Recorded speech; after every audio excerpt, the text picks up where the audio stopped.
Heute schauen wir kurz an, wie unterschiedlich zum Teil Medienberichte in der Schweiz im Gegensatz zu Amerika. Und wieso Meinungen künstlich erzeugt werden. Ich habe ein perfektes Beispiel gefunden.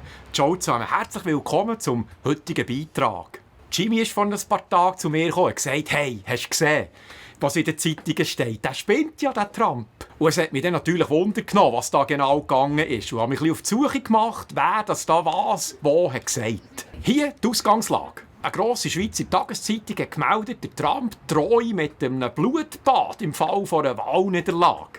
Übertitelt war das Ganze mit dem Hinweis «Wirre Aussage bei Reden über Autoindustrie». Es sind ja Videos im Umlauf mit genau dieser Aussage. Now, if I don't get elected, it's going to be a bloodbath for the whole... That's going to be the least of it. It's going to be a bloodbath for the country. That'll be the least of it. Wenn ich jetzt das also lese und schaue, habe ich ja gar keine andere Wahl, als zu denken, ja, der hat doch einen am Hemdli. Jetzt wird es aber lustig. CNN hier berichtet schon ein bisschen genauer. Trump warns of a bloodbath for auto industry and country if he loses the election.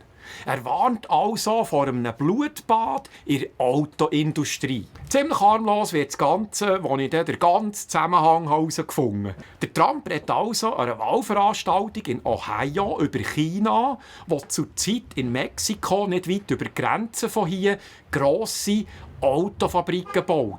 Der Plan ist, dass sie nachher mit günstigen chinesischen Autos den amerikanischen Markt überfluten. Und der Trump hat jetzt gesagt, dass wenn er gewählt wurde, würde er Importzölle von 100% auf jedes solches Auto tun, um die einheimische Produktion zu retten. Sonst gäbe es eben dann das Blutbad in der Autoindustrie. Hier seine Aussagen im ganzen Zusammenhang.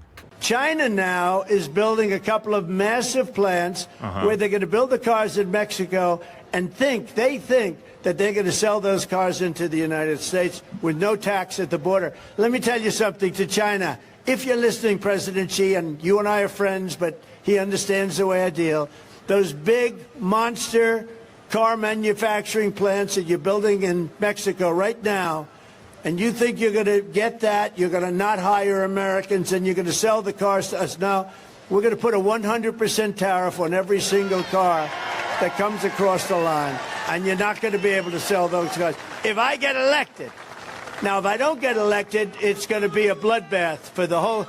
That's going to be the least of it. It's going to be a bloodbath for the country. That'll be the least of it.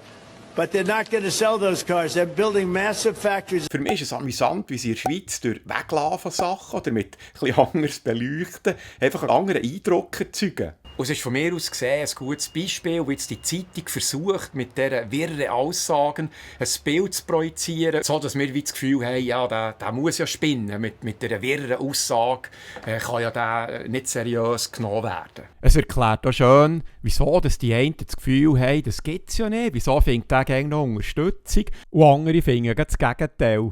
Item. Beim nächsten Beitrag geht es dann deutlich tierischer zu und her. Wir wollen ja wieder ein bisschen wegkommen vom Politikertheater. Jimmy ist mitgekommen auf einem von meinen Dogwalking-Touren. Und im Gegensatz zur Schweiz, ich glaube, dort darf man mit nicht mehr als 3 Hunden unterwegs sein. Sonst muss man, glaube ich, die Ausbildung zum Zoowärter haben.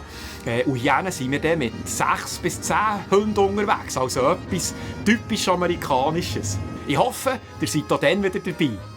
Also, das war es für heute. Merci fürs Reinschauen. Bis zum nächsten Mal. Tschüss.